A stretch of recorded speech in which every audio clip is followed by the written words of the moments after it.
Hello, buddy.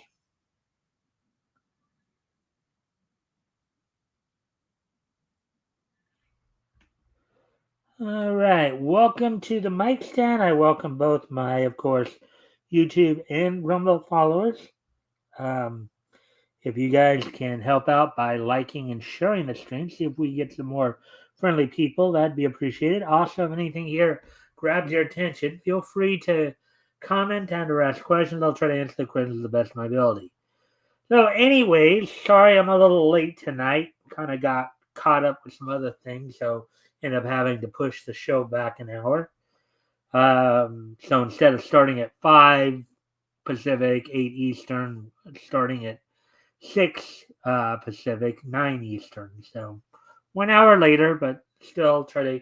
So going to give people a chance to come in before we get started.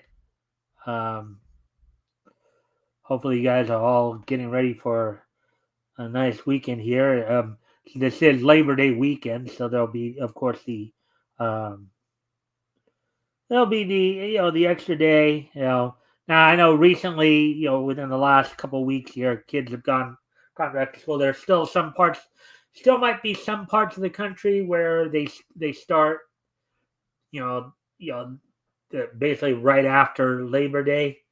Um, Here where I live in Southern California, in my area, they started. They started a couple weeks ago and been starting in like mid-August for I think the last 10, 15 years, I guess. But anyways, so just as I said, just give. So it looks like we do have at least one other person here. So here's I guess I'll talk about what's on tap for tonight. So tonight I decided to do something a little bit special, something a little different from rather than a normal niche newscast, since there wasn't really much I could find. But then again, I was also rushing myself too because I was caught up on other things. Um, Tonight we're going to look back on the life and career of Sarah Berner. I know many of you that the name may not necessarily sound familiar, but without maybe knowing it, you probably all are somewhat familiar with her work. She was basically a film actress, film and radio actress back in the 30s and 40s. Um, she was actually her. You could hear her voice on a number of the earlier Warner Brothers cartoons, particularly those in the late 30s, early 40s. She worked, of course, for Warner Brothers, um, Walter Lantz, and Disney. So, among her credits, of course, include um, voicing Andy Panda in the very, very first Andy Panda short, Life Begins with Andy Panda. So, tonight we're going to, again, look back on her life and career. Then, of course, we'll have the wrestling wrap up, and then, of course, we'll do this day in each history. So, again, one last friendly reminder before we, of course, get started. Before I get started here, if you haven't already, if you guys can help out by liking and sharing the stream, that goes for both my Rumble and my YouTube watchers, followers.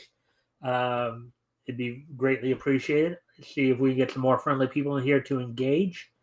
And if anything that comes up here grabs your attention, feel free to comment and or ask questions. I'll try to answer the questions to the best of my ability. With that being said, let's go ahead and get into the feature presentation, as it were, as they would used to say in the old days.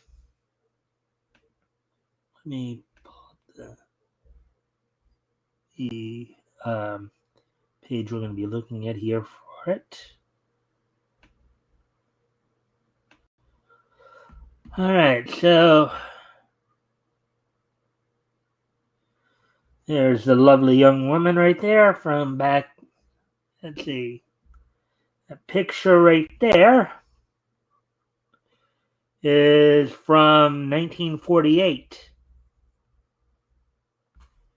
All right, so let's learn a little bit more about one of the first female voices in cartoon history. Uh,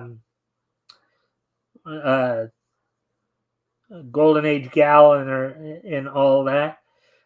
Miss Sarah Berner. Let's take a look here.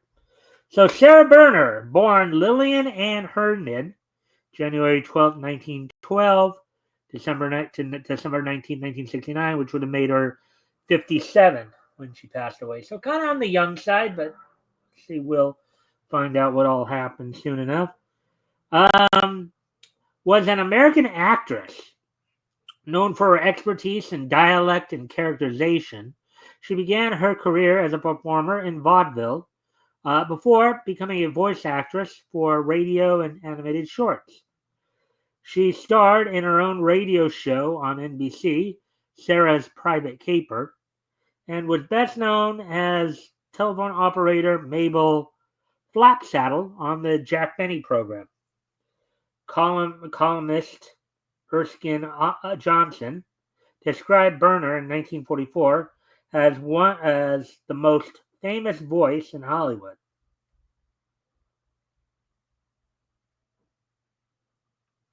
Hmm.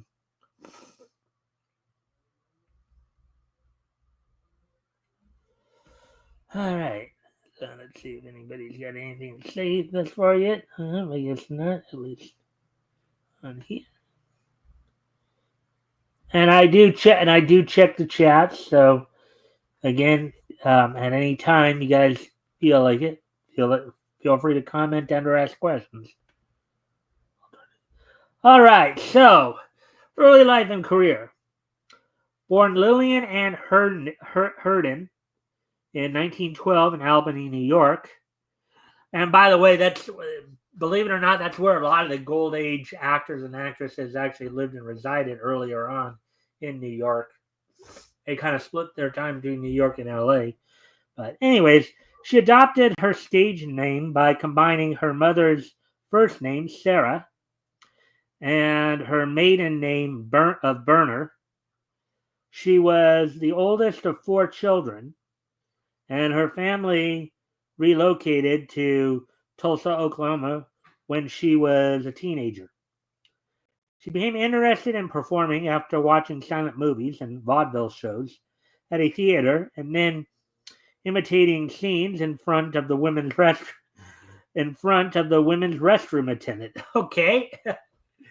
That's got to be something. You're sitting there, just making sure people are going to the right place, and all of a sudden, this young woman sitting there um, doing a scene from a movie or show. So it must have been something to behold.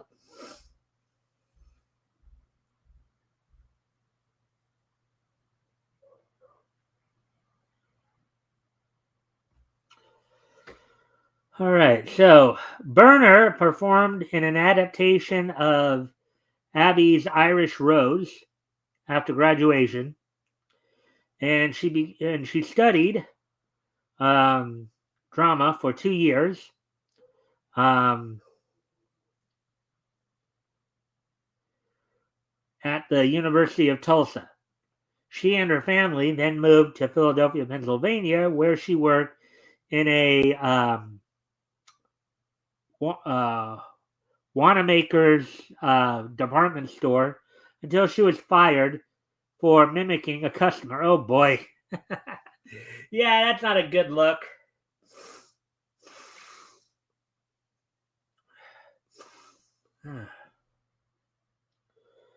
Let's see. Berner hosted her own 15-minute program written by Arthur Q. Bryan. Now, Arthur Q. Bryan, again, a name that some of you should, we've talked about before on here. Arthur Q. Bryan is the guy who voiced Elmer Fudd, as Elmer Fudd's voice. So, um, anyways, checking for chats.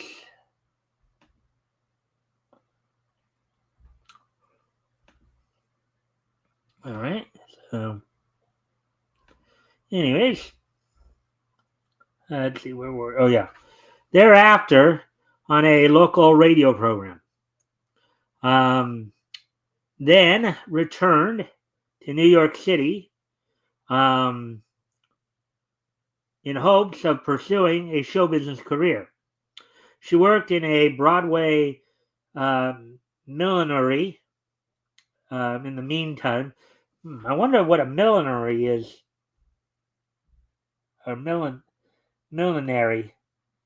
Let's see. Oh, I guess a millinery is a hat making place where they make hats. Huh. Let's see. In the meantime, and studied dialect by observing customers' Brooklyn accents. She sneaked out during a shift to audition for Major Edward Bowes' Amateur Hour and was hired the next day.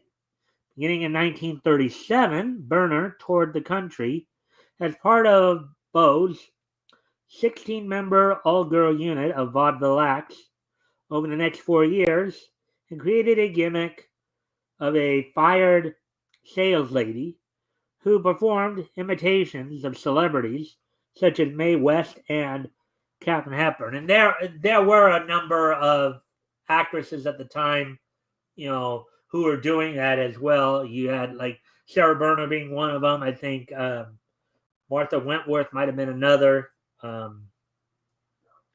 So you had a few of them out there. But anyways, before we do get into her career, I do need to go off camera here for a moment. I'll be right back.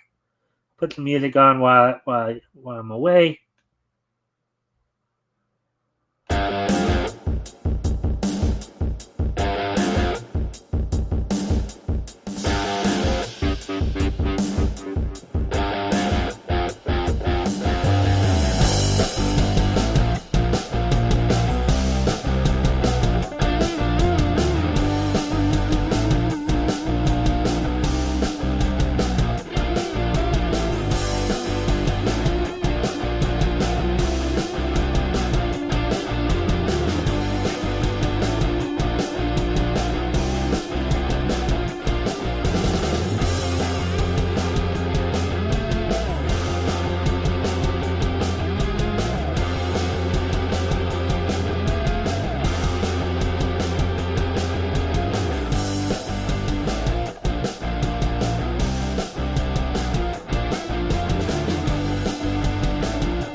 All right, I'm back.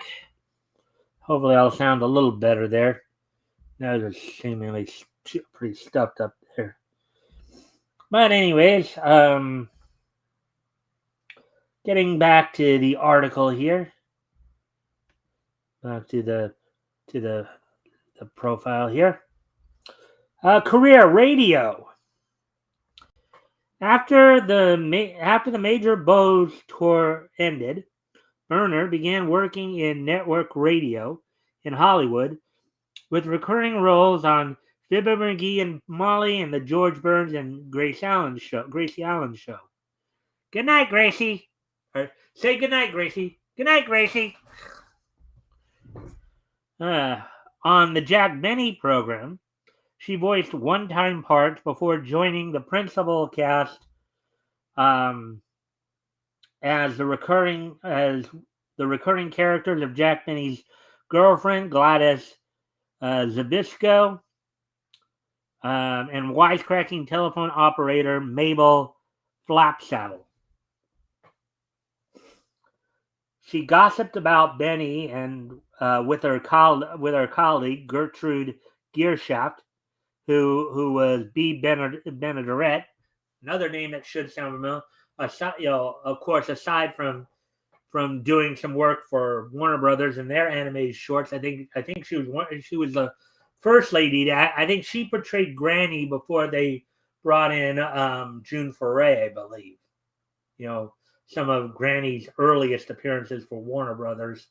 B. Bernadette was doing those, but aside from that work, of course, and of course later becoming Betty Rubble on the Flintstones, she also, of course, played Kate Bradley on Petticoat Junction.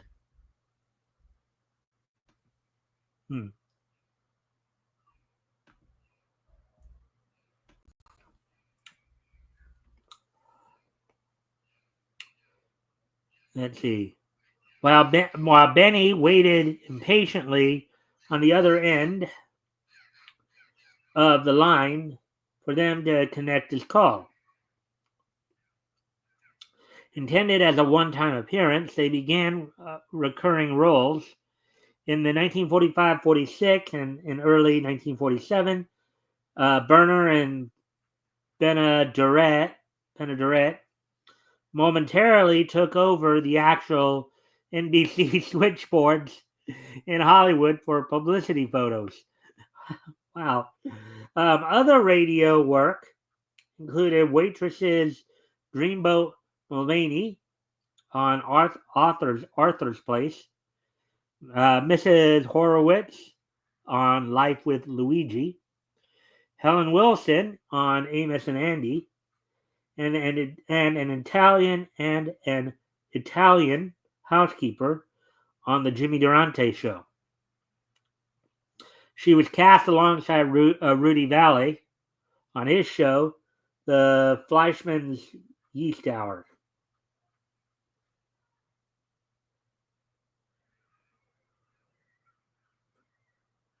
Sorry, I thought I heard somebody outside my window there. However, she sued Valley in 1945 for $19,500 in damages over claims he reneged on an oral agreement that he would hire her for 39 appearances on his show at $500 weekly.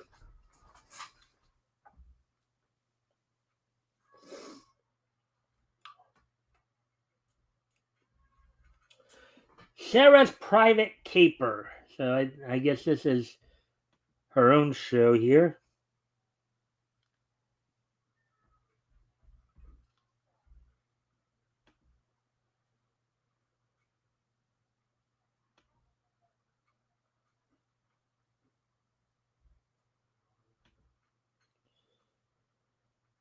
All right. Sarah's Private Caper. As a result of her radio success, Berner was given her own series on NBC, Sarah's Private Caper, in which she starred as a police department stenographer who moonlighted as an amateur sleuth to solve crimes. Billed as a, quote, a satire on private detective stories, unquote, that claimed to feature Berner's actual voice. The show premiered on June 15, 1950, but was canceled after just 11 weeks. With its final broadcast on August 24th, it had been hampered by multiple title changes prior to its debut, as well as confusion over whether to market the program as a mystery, comedy, or drama. Berner returned to supporting roles, but was temporarily removed from the Jack Benny program for an 18-month period between 1954 and 1955 due to an undisclosed dispute with Benny, and was substituted by Shirley Mitchell as Mabel Flapsaddle in that duration. All right. Animation. Now this is where, this of course is where we all probably have heard her work, the animation side of it. I think one of the roles that comes to mind is as Beaky Buzzard's mother in I think in a Bugs Bunny cartoon with featuring Beaky trying to get Bugs to take him home for dinner, as it were.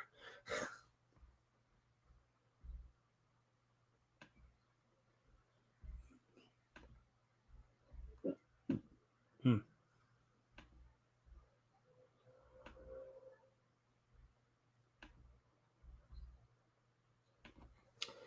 Animation. Burner was active in vocal characterization for animated cartoons, working with several studios from the late 1930s through the 1940s. She was initially utilized for her imitations of Hollywood film actresses, such as Katharine Hepburn, Betty Davis, Joan Crawford, and Martha Raye. This led to her being cast in celebrity ensemble shorts, such as Disney's Mother Goose Goes Hollywood, 1938, and The Autograph Hound, 1939, Walter Lantz Productions' Hollywood Bull in 1938, Warner Brothers' Hollywood Steps Out in 1941. Some of which I've recently seen. Interesting stuff there.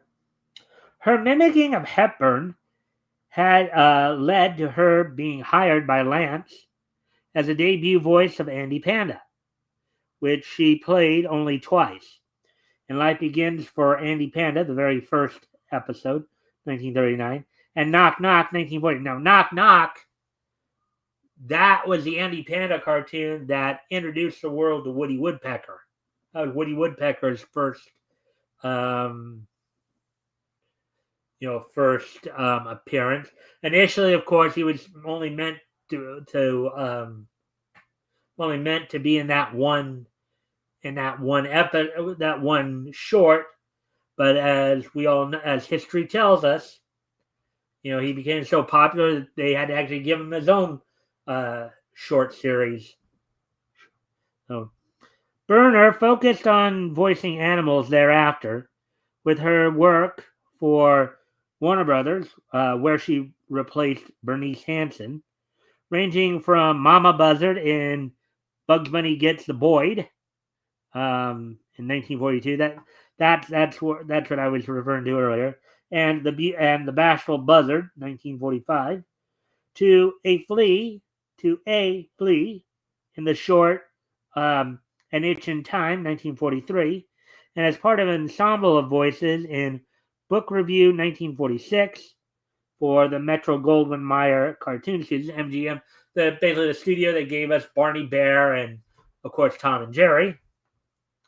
Burner portrayed minor characters in the Tom and Jerry shorts, The Zoot Cat, 1944, and The Mouse Comes to Dinner, 1945.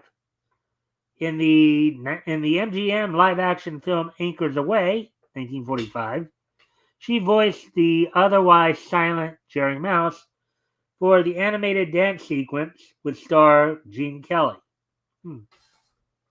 So that was one of those, back in the golden age, they were always trying new innovations and stuff like that. You did have, in fact, I kind of saw one recently here as I've, been watching cartoons in 1940 here, the Warner Brothers short, You Ought to Be in Pictures, that had, of course, Porky and Daffy interacting with studio head Leon Schlesinger and a number of the animators and writers at the time, including, of course, Michael Maltese as the security guard, albeit all the outside of Schlesinger, all the voices were, of course, dubbed by Mel Blanc.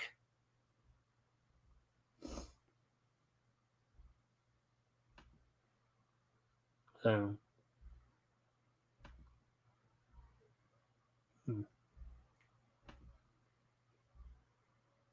all right. So as we get back to the Expedia article here. In August 1953, Burner provided the debut voice of another Walter Lantz character, the anthropomorphic penguin, Chilly Willy. There, she received on-screen credit for her work.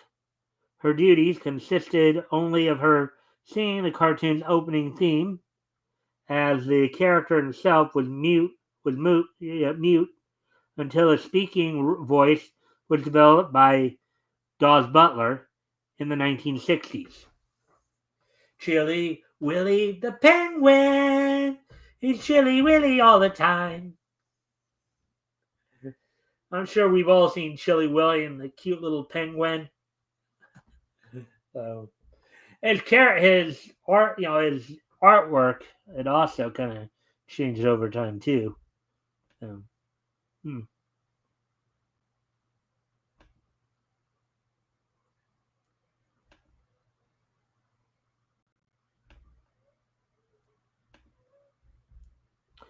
All right, so film and television. Berner filmed supporting roles in motion pictures from 1942 to 1957, including voicing a camel named Mabel to Road to Morocco in 1942. Wow, Mabel Flabbergast and Mabel the camel. Hmm. I guess somebody out there must have seen her as a Mabel. Hmm. Hmm.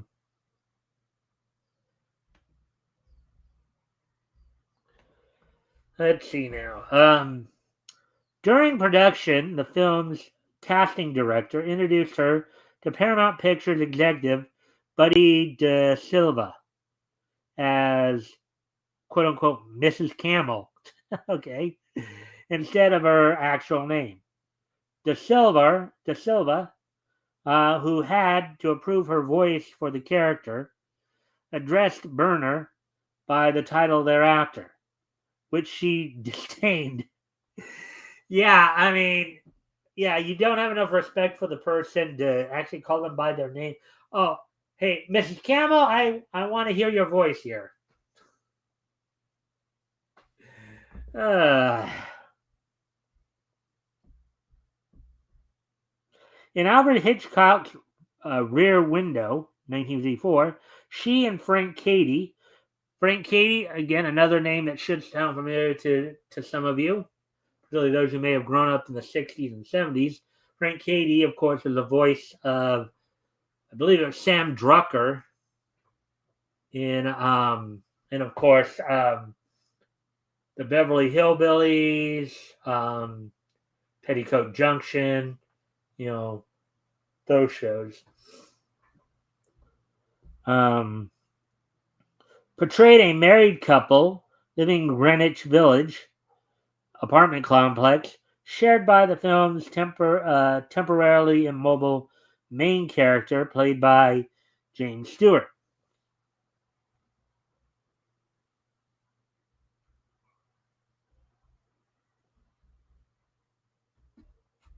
Let's see. Aside from playing Mabel Flapsaddle in 3 episodes of the Jack Benny program, Berner appeared on television mainly on variety shows and anthology series through the 1950s and was the guest of honor on a December 10th, 1952 episode of Ralph Edwards' reality show, This Is Your Life! uh, However, she worked little in the 1960s aside from performing at the 1961 Grammy Awards in a comic relief role alongside Mort Saul and appearing as a guest on Gypsy Rose Lee's daytime talk show in November 1966. Her final acting role was on an episode of CBS Playhouse that aired on January 29th, 1967, which at that point she would have been 55, I believe, at that point. Personal life and death.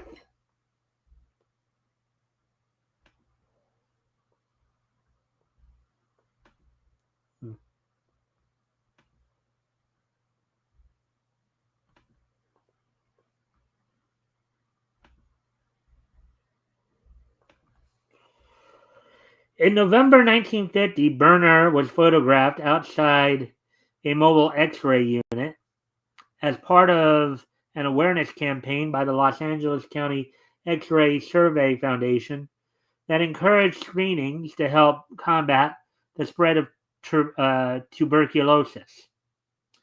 She adhered to Judaism and was a Democrat who supported the campaign of Adelaide Stevenson during the 1952 presidential election.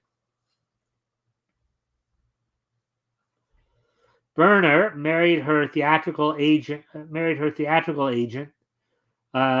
Rosner, in Las Vegas, Nevada, on August 11, 1951. The couple had one daughter, Eugenie, whom they adopted 2 years later at 8 months. At 8 months old.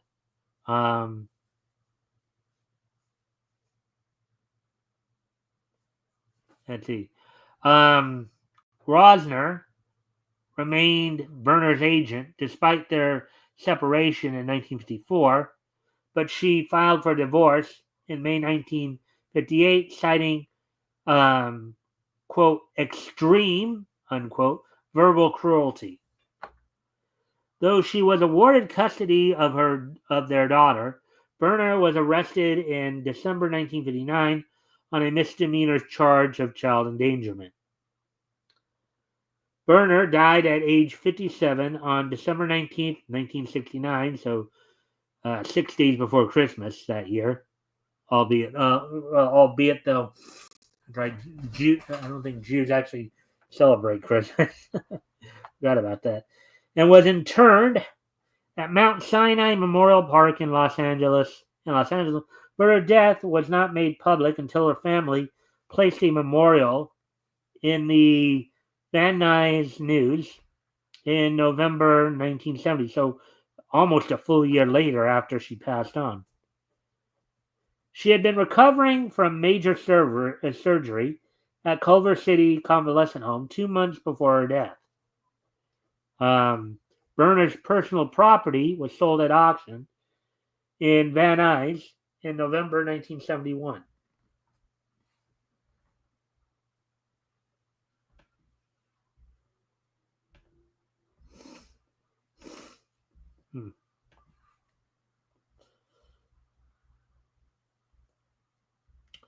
Let's see, acting style and reception.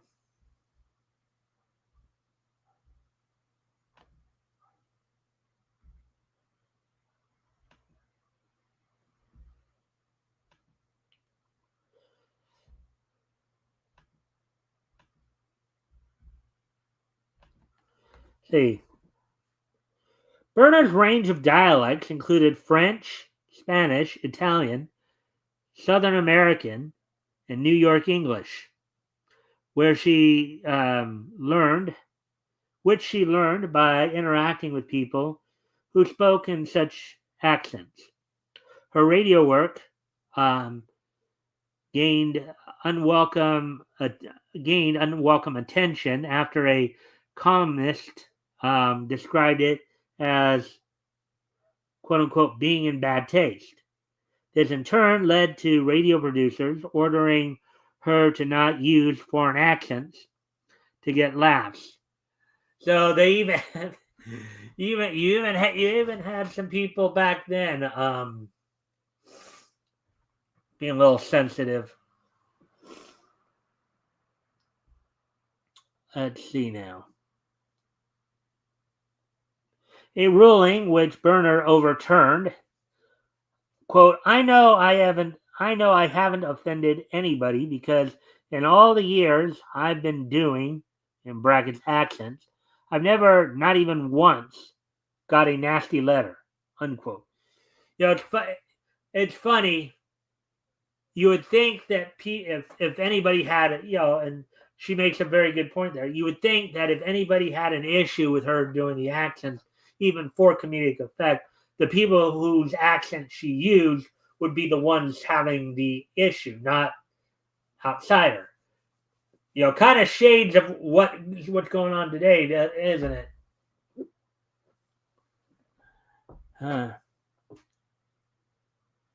Eddie Cantor, with whom Berner first worked in the early 1930s on the Chase and Sarborn Hour, considered her then as the greatest impersonator and dialectician of all time, quote unquote.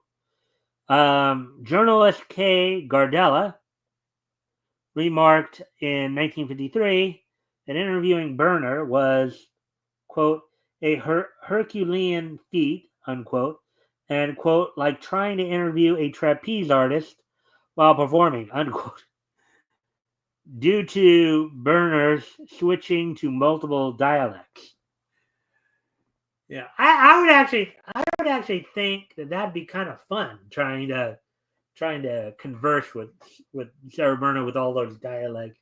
It's almost like you'd have an entire party in one person there, right? Yeah,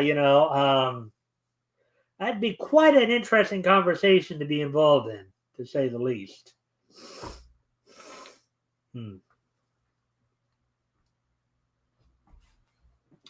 Berner was an in-demand entertainer for American servicemen during World War II, giving over 300 performances at Army bases, in addition to 84 appearances at the Hollywood Canteen and one on the Saratoga in 1944.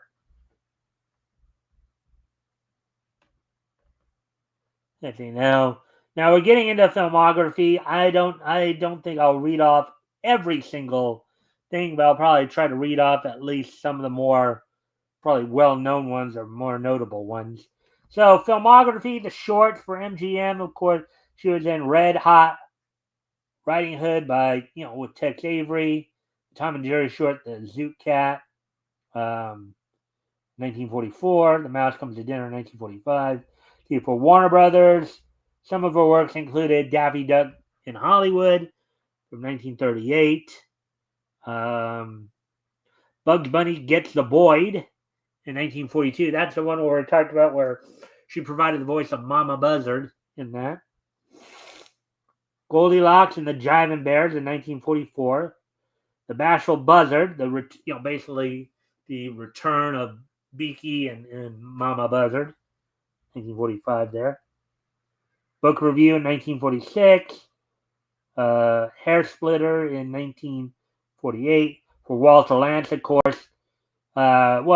She did three for Lantz. Of course, she was in the very first Andy Panda cartoons we talked about. Life Begins for Andy Panda. She was in the Andy Panda short Knock Knock, which introduced us to Woody Woodpecker, gave us Woody Woodpecker.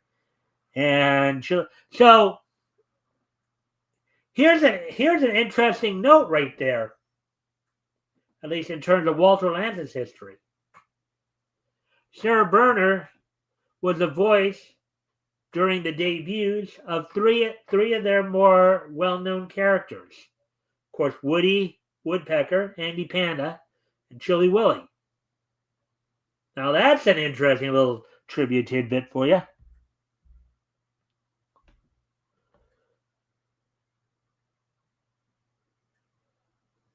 Actually, I'm sorry, she didn't provide Woody Woodpecker's voice. That was actually Mel Blanc, but she was actually involved in the debut, two directly and one indirectly.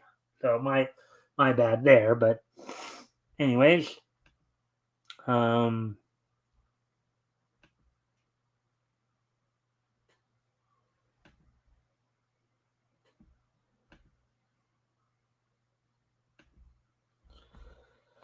then, of course, for Walt Disney, Mother Goose Goes Hollywood in 1938 and The Autograph Hound, 1939.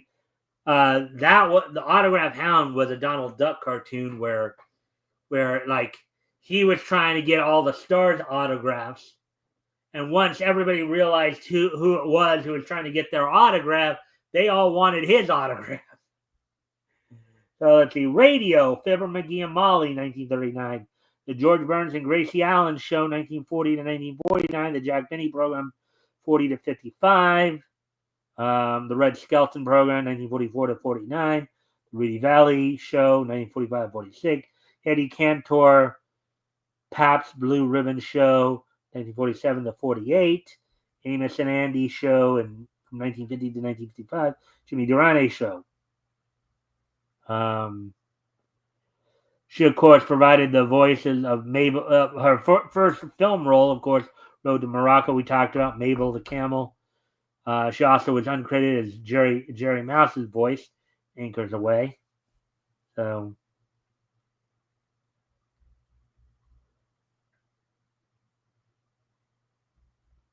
and then television, of course, she was on three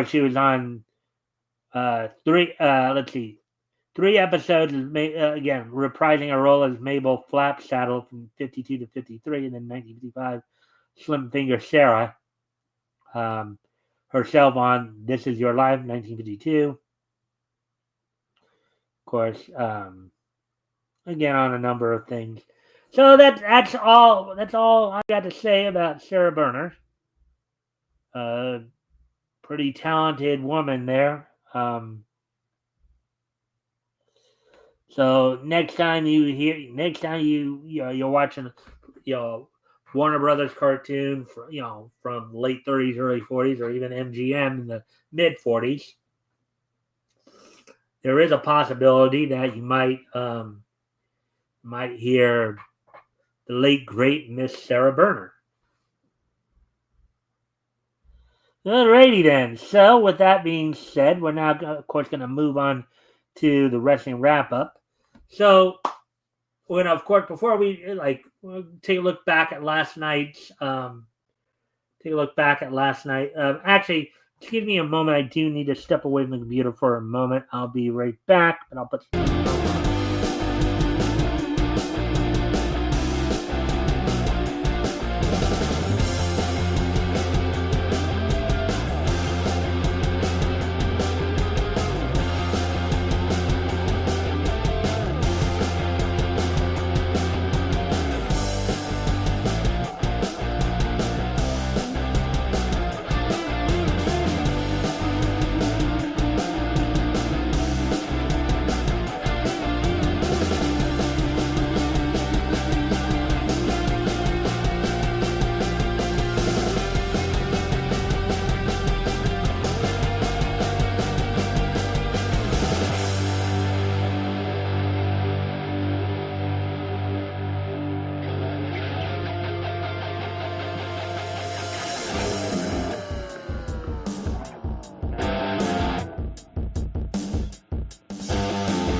All right, I'm back. Sorry about that. Anyways,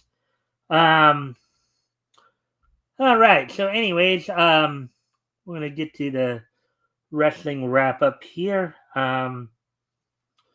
So before we, of course, we're gonna look back to last night, Impact and Ring of Honor shows.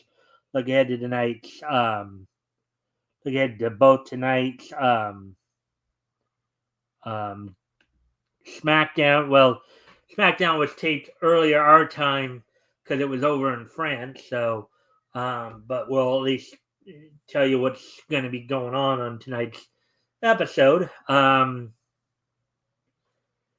look ahead to tomorrow night's Collision from AEW, and then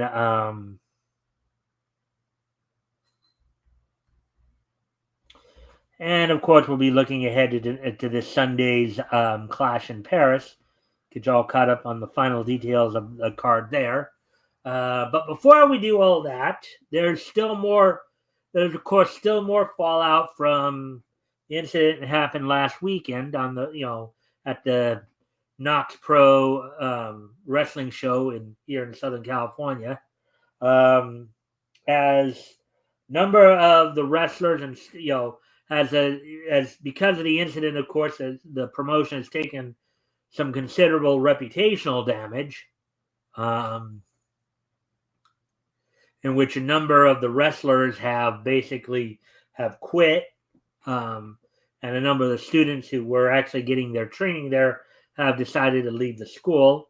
Of course, as we mentioned previously, we mentioned a couple of days ago. Of course, WWE had severed ties with them, basically severing ties with them from their developmental program, their ID program.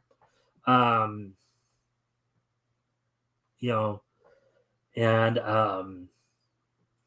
then we also covered the fact that AJ Mana had been fired from Knox Pro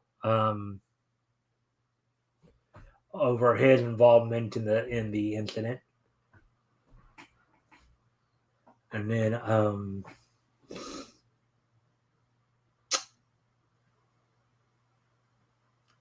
so a lot of that was going down. So it was also reported that, according to Knox Pro co-owner and WWE Hall of Famer Rikishi, he's planning a major restructuring. In other words, with a lot of the talent and students basically leaving the promotion, they don't know just as of yet where and how things are going to go from here. But basically, they're doing kind of a major reshuffle to try to save themselves from the fallout from this incident, this situation. So again, stay tuned for more on that. So with that being said, so now let's go ahead and now let's get into the wrap up here. Let's take a look at last night's, of course, Impact and Ring of Honor. Look ahead to tonight's SmackDown as well as tomorrow night's Collision, and then Sunday's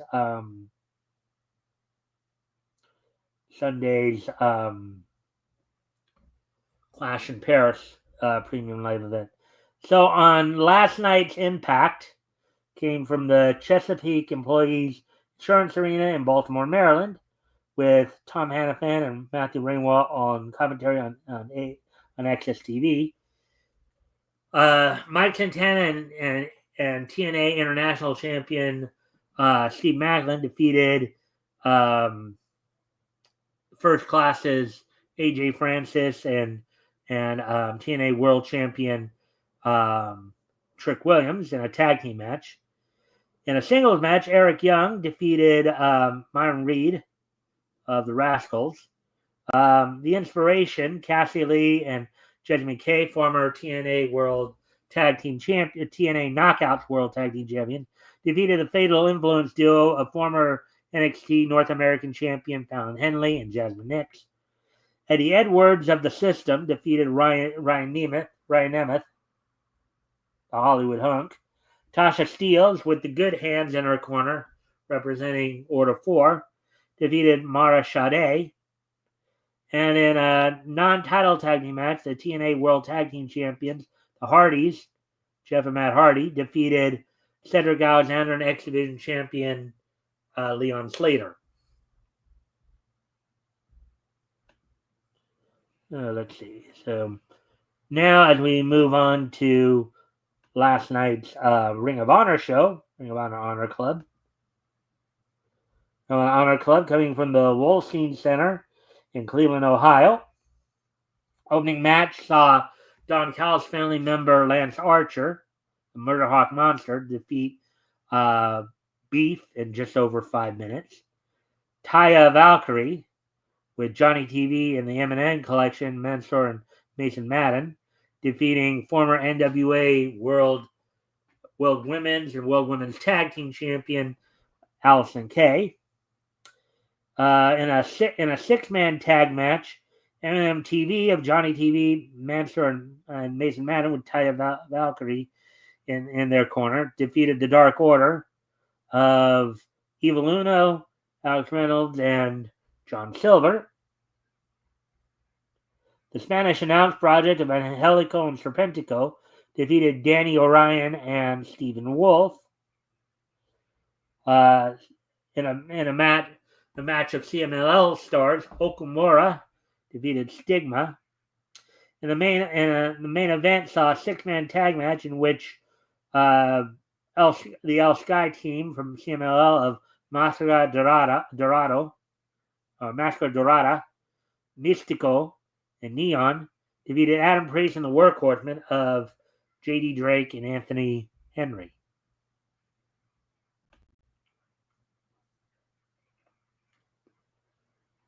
So now we're going to look ahead to tonight's SmackDown.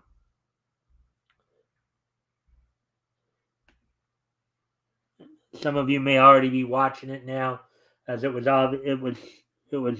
taped earlier today in France. Coming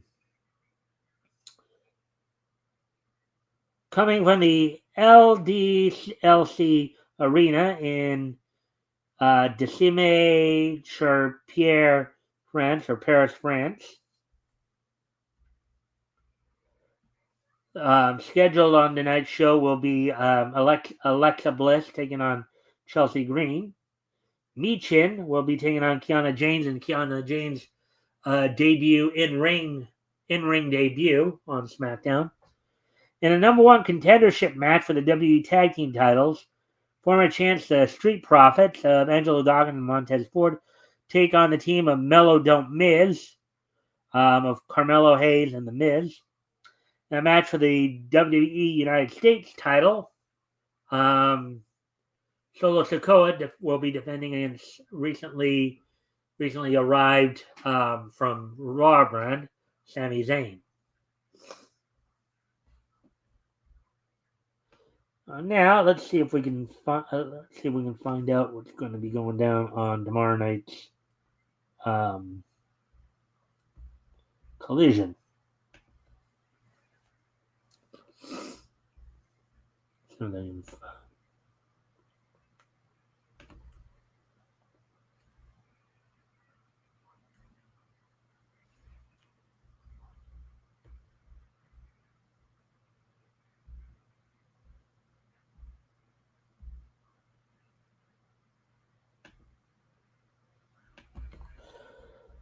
All right, so no, none of the matches are shown here, but live tomorrow night from the 2300 Arena in Philadelphia, Pennsylvania, Collision will be airing.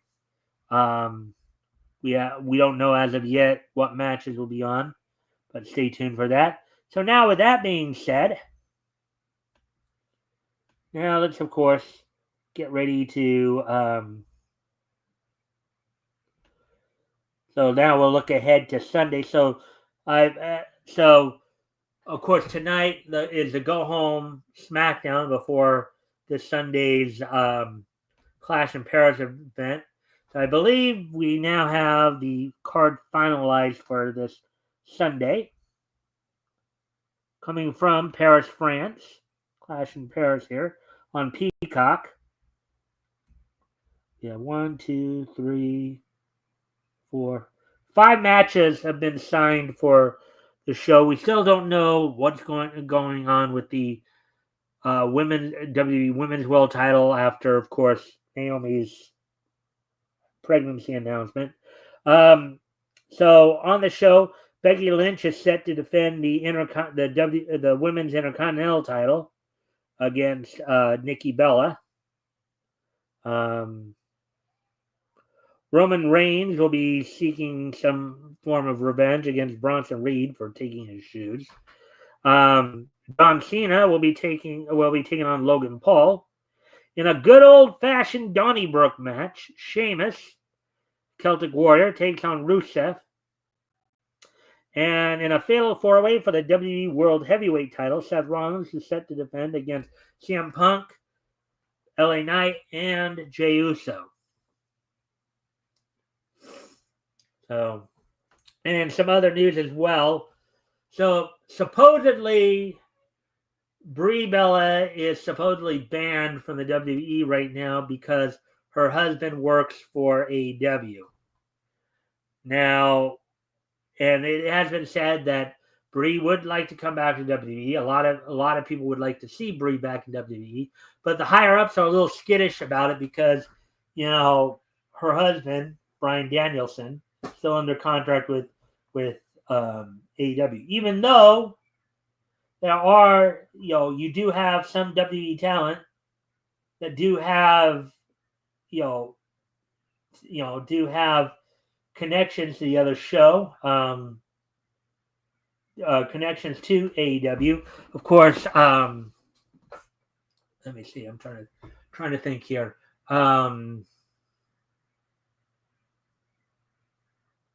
Rhea Ripley, of course, her husband Buddy Matthews is still under contract with AEW.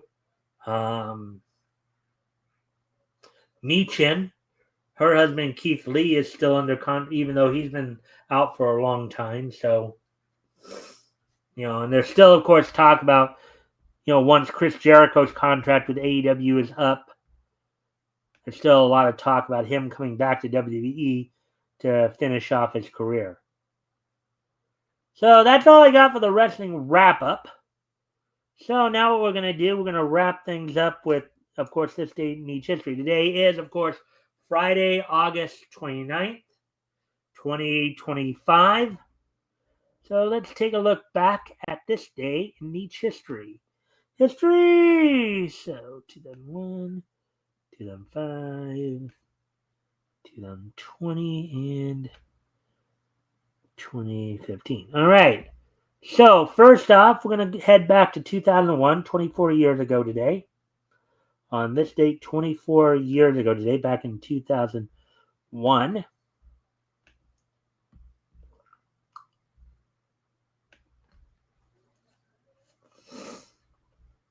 the 50th issue of Betty and Veronica Spectacular from Archie Comics went on sale in comic book shops on this day back in 2001. It sold for $1.99. It was 32 pages. All three stories featured Betty and Veronica, including Friends Till the End, Ginger and Spice, and Action Faction. Action Faction. That sounds like a very interesting title there. All right, so 24 years ago today, the 50th issue of Betty and Veronica Spectacular went on sale in comic shops on this date back in 2001.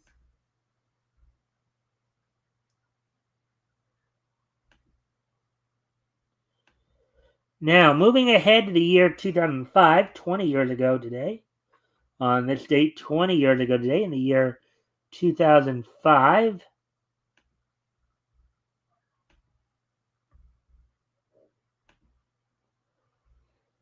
WWE held its Monday Night Raw from the St. Pete Times Forum in Tampa, Florida.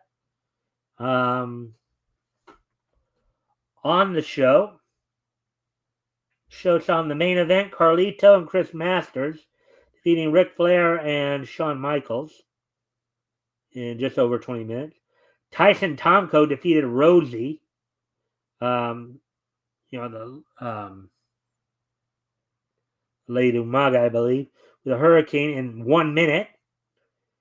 The street fight between Edge and Matt Hardy ended in a no contest after 19 minutes. Of course, this was around the time, of course, of the whole Edge, Matt Hardy, Lita love triangle going on. Victoria defeated Ashley in 30 seconds. And in a 2-on-1 handicap match, the Big Show defeated Buck Quartermain and Shane Madison in just under 3 minutes. So, 20 years ago today, Monday Night Raw from the St. Pete Times Forum in Tampa, Florida.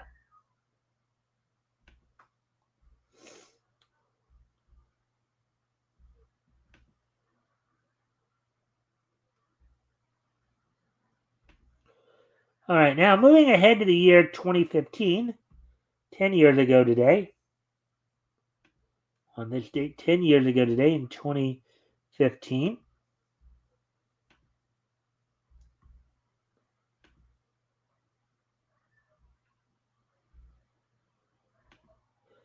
The second part of Taiyo Animation's film series, Tamayora Sotsugyo Shashin, premiered in Japan on this date back in 2015. So 10 years ago today, the second part of Taiyo Animation's film series, Tamayora Sotsugyo Shashin, premiered in Japanese theaters on this date back in 2015.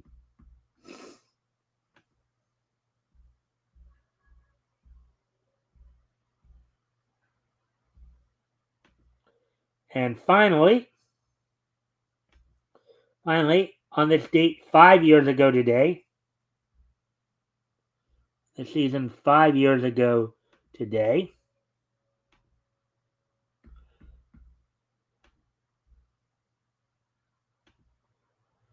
the first season of Disney's the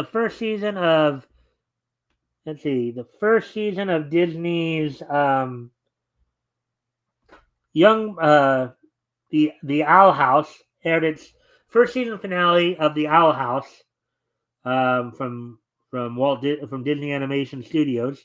Youngblood Old Souls premiered on this date 20 years ago today.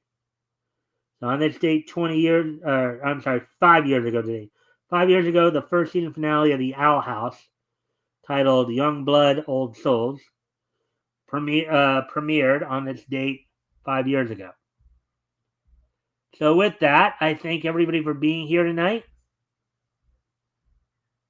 Hope everybody enjoyed the show. Of course, we're back here on Sunday. My guest will be Rick Piper, who will be taking another trip down Comics History Lane. As we'll be taking another trip through June of 1940. We'll be looking at books that went on sale from Fictionist. We'll be looking at Wings comic #1. So with that, I thank everybody for being here tonight. And I hope to see everybody back here on Sunday. Bye.